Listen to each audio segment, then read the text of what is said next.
一半是烧肉，一半是叉烧。这种独特的烧肉，你想不想也来一口呢？为了咬上一口，我们开车开了1000公里，来到泰国克拉地峡西海岸的 Drang。这里也是18世纪下南洋的华人的聚集地。南洋的泰国华人在克拉地峡的东西两边都建立了商贸繁荣的城市，还因此出现了2个华人贵族，一度代表泰王管理着整个克拉地峡，也就是泰王国的最南端。从西边发迹的是一个姓许的家族，而在东边是一个姓吴的家族。这2个家族的好几个人都以出色的功绩被太皇封为侯爵，后代更以皇室义次的族姓继续在泰国的精英圈子里耕耘。2个家族都有人成为泰国副首相。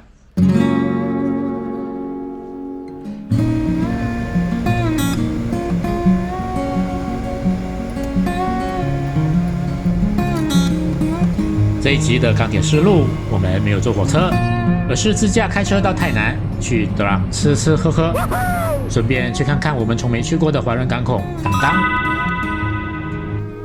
开车去香北，对北马人来说是驾轻就熟。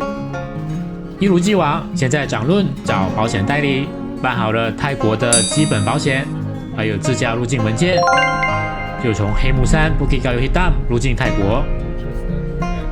万万没想到，一进泰国就被海关人员拦了下来。原因是上一次2017年自驾入泰，出境的时候没有按照规定把这一份交通工具入境证明，叫做 Custom Declaration Form 的文件交给泰国海关。现在海关以外国交通工具一起滞留泰国为由，要罚1万泰铢。万幸我们带了旧的护照，可以证明当时我们的出境日期。而汽车当然也跟我们一起出境，官员表示明白，酌情改罚1000。当时有位新加坡马来大兄，工作就是开旅游车来回新马泰，上次出境也就是10天前，所以他很确定自己是有把表格交回给海关的。可是中招了，很不服气，所以一直在据理力争。他比我们先到，可是我们离开的时候，他还没有搞定。看到这样的情形，所以这一次我们出关的时候，就把交还这个 Custom Declaration Form 的过程拍下来，以防下次在自驾来泰国的时候会像他一样百口难辩。其实在出发之前就有朋友提醒我们要提防这样的情况，所以我们才把旧 passport 带上，没想到还真的用上了。哦对了，还有值得嘉许的一件事，就是入境泰国没有被额外要求付1块钱的小费。无论如何，交罚款这里就浪费了1个小时。先在关卡附近这家华人商店买电话卡，必须先开通网络才可以用 Google Map 导航，顺便换一些泰铢，然后吃吃喝喝的行程就可以正式开启喽。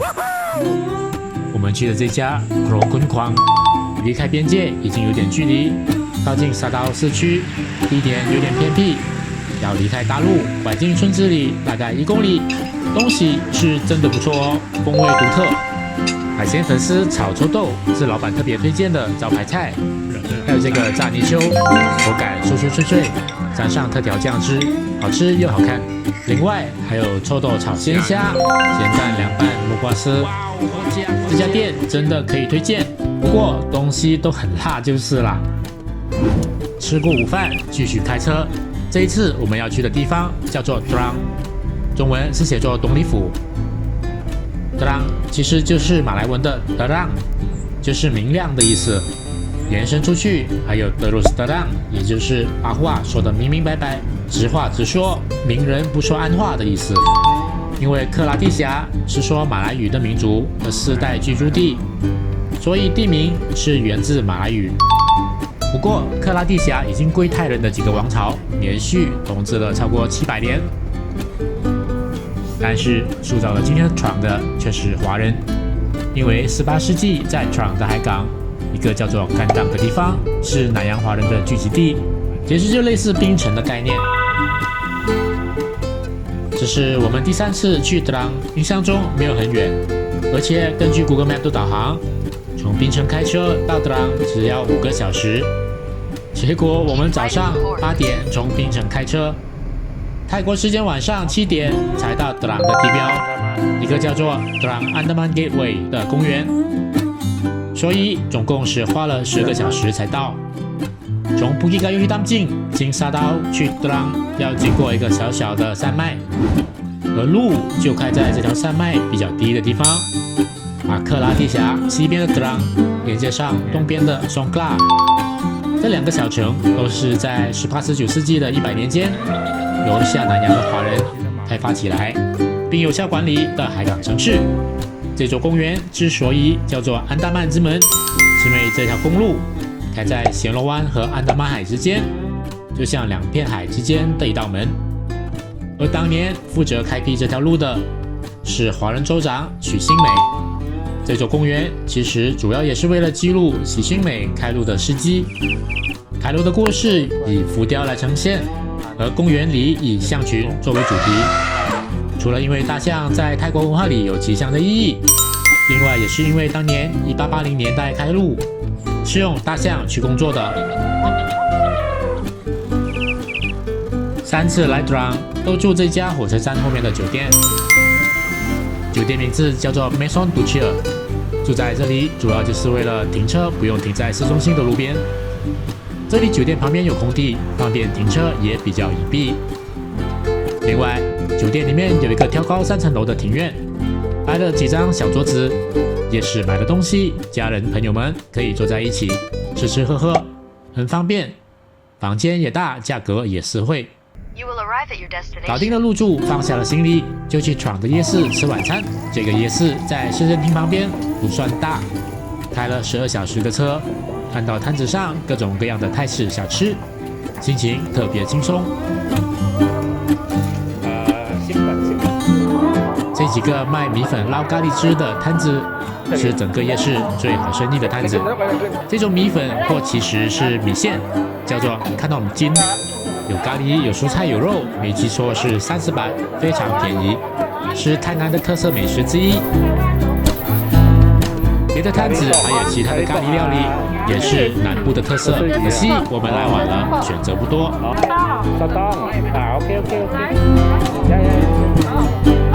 Come on. Okay. Now.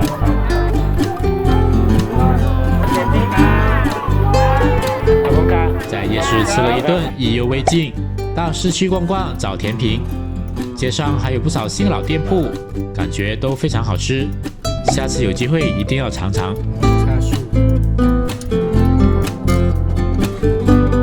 路过这家在小巷口的店，卖泰式汤圆 Boloy。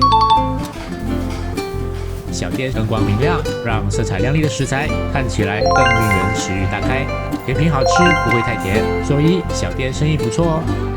晚上9点，客人越来越多，值得推荐。只是 Google Map 上面店名只有泰文，我也不知道该怎么念。第2天早上，我们6点就爬起来了，要趁早快去买烧肉。开车12个小时来这里，就是为了它。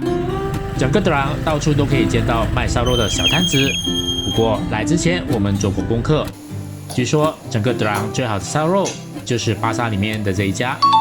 起得那么早，就是听说他们家的很快会卖完，要赶在当地的主妇们之前才买得到。不过一大早来到，人是比较多，却没有想象中火爆。也许到周末才需要担心人潮吧。老板娘看我在拍视频，一看就知道我是游客，就直接问我要买多少。100 baht送100 baht，我说送100 卡。老板娘手起刀落，立刻就切好了，分量不少，有半公斤。这个德朗烧肉有什么特别呢？它是脆皮烧肉，同时也是叉烧，是2种做法的混合体。马来西亚没有这样的食物，我只在德朗看过。吃起来皮部分跟普通烧肉没有两样，而叉烧部分是甜口的烤肉风味。不过这一次买的虽然味道不错，可是肉又干又硬，像在咬橡皮擦。记得上次在别家买不会这样，所以这一次是踩雷了。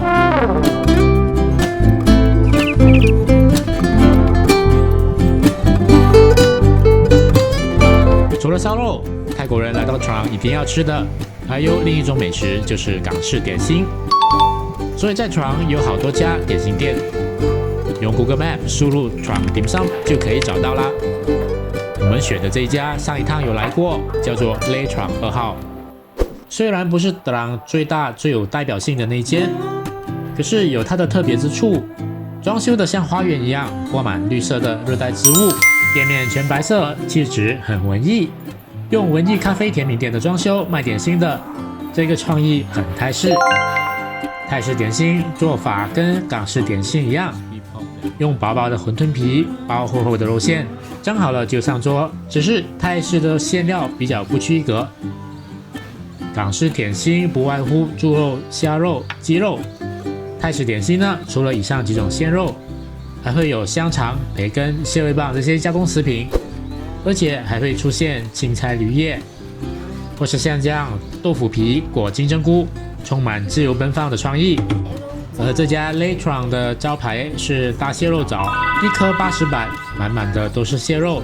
不过除了这个蟹枣，其他食物就不值一提了，这比印象中退步很多。所以要吃闯的点心，还是推荐去另一家比较大的老店吧。吃过早餐，开车前往江东。江东是一个港口，它的发展要从槟城讲起。1786年和1791年经过2次的协议，英国从吉打苏丹手上先骗得在冰岛驻军的许可，然后又最终被完全割让给大英帝国，成为大英在马六甲海峡的第一个根据地。从泰国皇朝的角度来看，这其实就是大英在泰国王朝政局动荡的时刻，乘机吃掉泰国皇朝几百年以来间接控制的领土。接着，英国引进大量华人劳工，开辟槟城。参与经营的华人加上英国日渐强大的势力，令到槟城从人烟稀少的外岛成为商贸繁荣的海港。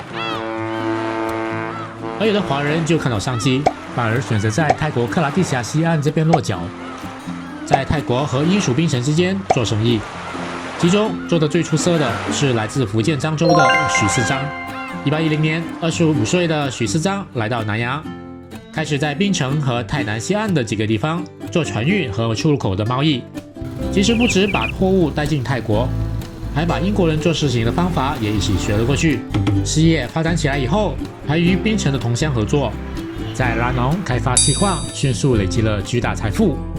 他的才能获得泰王赏识，封为地方首长，掌管了整个拉农府。许世章的势力陆续在泰南扩张，几个儿子也陆续被任命为拉农周边的地方首长。而江东是由第6个儿子许新美接管。许新美在任期间，除了开发早前提到的克拉地峡公路，最为后人津津乐道的功劳，是从英属槟城把橡胶树引进泰国，成为现代泰国经济的一个很重要的收入来源。他带进泰国的第1棵橡胶树，至今还保留在江东，因此许新美也被称为泰国橡胶之父。江东一直受水灾困扰，所以许新美就把州府往内陆迁移20公里，搬到了德朗。从此，德朗才取代江东，成为这个地区的行政中心。1900年，许新美升官到布吉，治理更大的区域，包括普吉岛、甲米家族发迹的拉农，还有当时是泰国藩属国的基兰丹以及丁加奴。另外的几个兄弟也分别掌管春盆，还有其他几个府。所以从他们的父亲许世章在1810年来到南洋讨生活，90年后的1900年，仅仅第2代，整个泰南都是这个许氏家族在管理。这个许氏家族后来被泰王赐姓那拉农，意思是来自拉农，所以看到有那拉农这个姓的人，就知道是拉农许氏的后人。比如 Kittirat 那拉农在2011到14年是泰国副首相，兼任财政部长。由于拉农许氏的发迹和槟城息息相关，许新美的原配夫人也是槟城人，所以在发迹的100年里，他们在槟城也累积了许多资产，在槟城也有后人。而因为槟城有英语学校，也有华人办的华校，相比泰南有比较理想的学习环境，所以他们的后人其实也包括其他许多有能力的南洋华人世家，大多都把子女送到槟城受英文教育，希望学习英语，最终可以到欧美留学，学习西方的先进知识。如今槟城的市民大会堂 Dewan Seri Pinang 其实从前叫做 Ranong Ground，100年前是 Ranong 许氏的产业，后来捐给槟城人民，作为民众休闲活动用途。1913年2月25日，许新美在 Drang 因为私人纠纷被一名医生枪击，同时中枪的还有他的一名侄儿，当时是他手下的官员。两人被紧急送到槟城，2个月后，两人相继不治身亡。许新美遗体由家族经营的航船送回 Drang， 他在槟城出兵的豪华战役行列，也让槟城人见识了高规格的战役。许新美故居的附近还有一个我们感兴趣的地标，那就是江东火车站。这座木质的火车站刚好也是在1914年4月，也就是许新美逝世的那个月开幕的，之后从来没有改建过，一直保持原样直到今天，所以非常有特色，是泰国的国家文物保留建筑。至今火车还是有在运作，是甘当支线的最尾站。虽然地处偏远，可是泰南马来建筑风格的独特小镇车站还是吸引了很多游客来打卡。这条支线本来是为了连接江东港，在100年前，因为大英帝国领土槟城的关系，江东港对泰国的重要性比较高。但是随着世界局势的改变，还有船运方式的进步，江东港早已经退出了历史舞台，成为了一个垂垂老矣的小城。水面上只有普通的渔船、小船，或是穿行港江两岸的载车渡轮。港口边的福建会馆里头也空空荡荡，除了展示100年前全盛时期的福建大佬们的照片，里面什么也没有，只是可以看到100年前的会馆建筑样式。参观完了江东的历史，接着当然就是去吃当地的招牌美食啦。招牌美食就在码头边，卖的是拉纳贡，也就是前几集在曼谷唐人街吃的类似马来西亚瓦坛头的面食。这家店就名不虚传了，味道真的不错哦。大老远来到，万幸没有像早上的点心和烧猪那样令人失望。这家是值得推荐的。离开甘当港，我们往北开40公里，去一个度假海滨，叫做 Parkming Beach。这里有一个5公里长的沙滩，海边有喀斯特地貌的石山，景色相当漂亮。从码头乘船出海，还可以去到附近的一些小岛。这里没有热闹的酒吧和食肆，是一个比较安静的度假海滩，大多数都是泰国本地游客才会来。晚上回到Drang，看到一家高朋满座的老店，卖猪肉粥、一些烧麦，还有现炸的油条，完全就是 all day breakfast 的概念。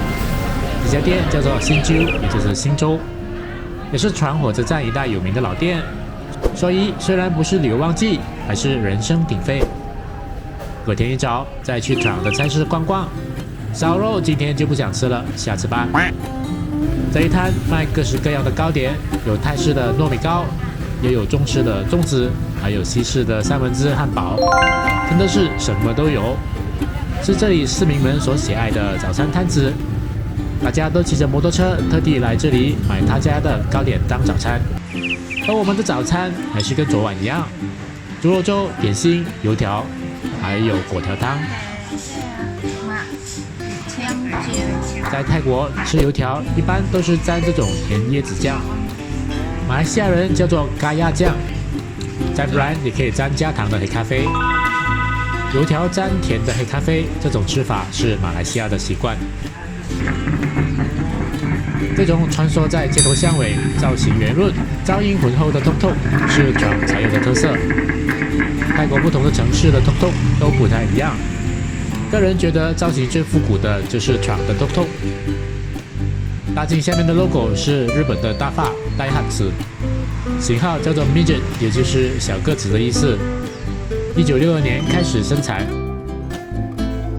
离开Drang之前要买手信，除了烧肉，还有Drang蛋糕。Drang蛋糕就是普通的海绵蛋糕，会成为Drang的特色，全赖这家老字号。店名叫做 Cook Ming， 看名字应该也是华人开的。我们也凑热闹买了一盒来尝尝。这个叫什么饼？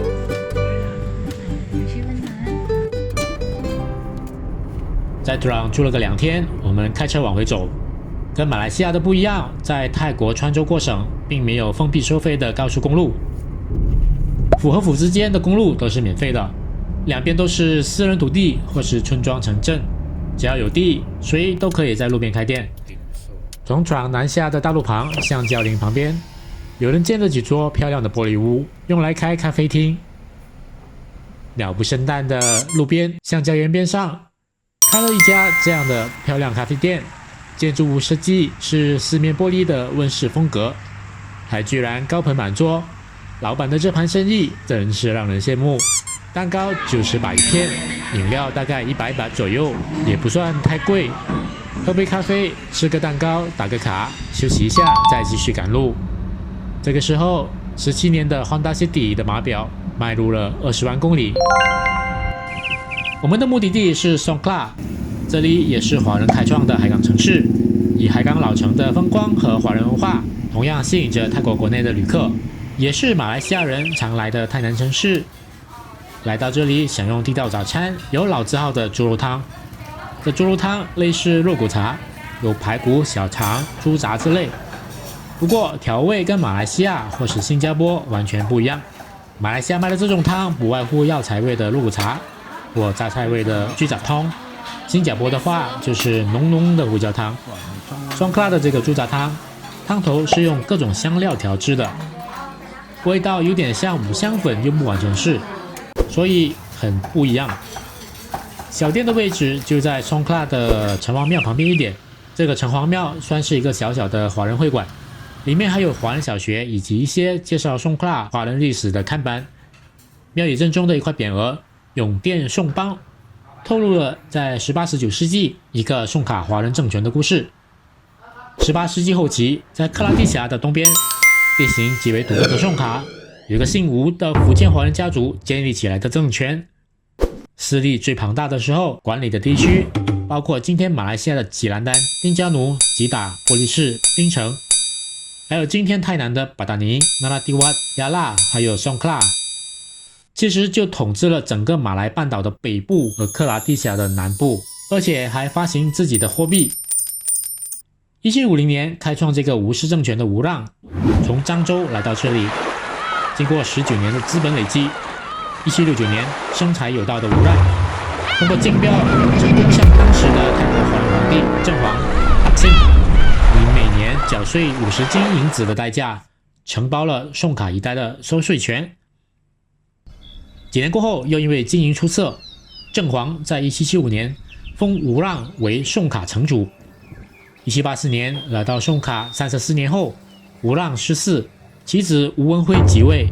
在平定了几场叛乱后，又被定都曼谷的新皇帝拉玛一世封了更高的爵位，确定了他们继续管理泰国最南端的权利。在那之后，吴家8代人世袭宋卡城主，直到1904年。英国在槟城的基础上拓展领土，从泰国手上吞并了北马四州，剩下的泰南四府巴达尼、那拉蒂瓦、亚拉、松克拉改为从拉农发起的血腥美管理。接着，曼谷的皇朝更改管理结构，吴氏家族不再拥有宋卡的统治权，可是保留爵位，赐姓纳松克拉或后来的苏万基里，成为了贵族。Songkhla 吴氏的后代至今还在泰国的政治精英圈里，最高官位者是吴大龙 Trilong Suwankiri， 分别在1999年和2010年2度出任泰国副总理。而其实当时的总理也是一个华人，就来自东里，不过出身贫困，是个普通人家，曾经在1990年代2度当上泰国总理，也是2019年至今现任的泰国众议院议长兼泰国国会主席，名字叫做春力拍，中文名吕基文。